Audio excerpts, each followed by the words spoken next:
Guys, hari ni aku nak sharing lah cara nak bagi hilang gegaran pada box belakang.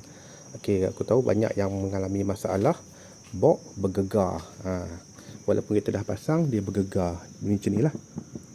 Mak, time bawa pun dia lagi annoying lah. Dia gerak-gerak. Dia yang longgarnya dekat bahagian ni. Sebab tu dia ada sedikit gap. Ada sedikit gap lah dekat sini, tempat dia punya masuk tu lah. Dia ada gap. Okey, dan jadi dia akan berbunyi lah. Masa bawa pun akan berbunyi, sangat annoying.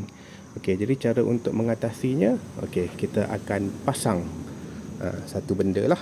Okey, jom kita buka dulu box ni dan aku pasang. Okey, yang gegarnya di bahagian ni box dah cabut. Di bahagian ni lah dia ada free play. Jadi untuk mengatasi masalah tu, korang kena pakai o-ring lah.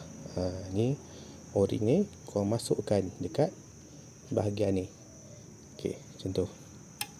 Satu dan satu lagi lah, o-ring getah. Korang boleh dapatkan lah di Mr. DIY lah, pun ada jual. Aku beli di Mr. DIY, dia datang banyak saiz lah. Okey, macam tu lah. Dia dah masuk celah-celah tu. Okey, jadi dia akan absorb lah kita punya gegaran tu. Okey, kalau perlu belah belakang ni pun korang letak lah. Tapi macam aku tak letak lah, sebab yang bergegar adalah bahagian depan. Okey, jom kita try pasang dan tengok balik bergegar ataupun tidak. Okey, aku dah pasang balik.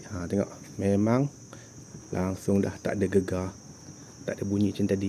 Aku dah goyang ni, dah goyang kuat ni, goyang motor. Tapi langsung tak ada bunyi, sebab dia dah fit. Maknanya getah o-ring tadi dia dah menyendal lah bahagian yang ada free play tu. Okey, settle masalah.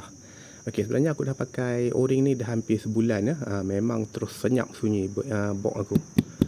Ni untuk box brand EMS lah.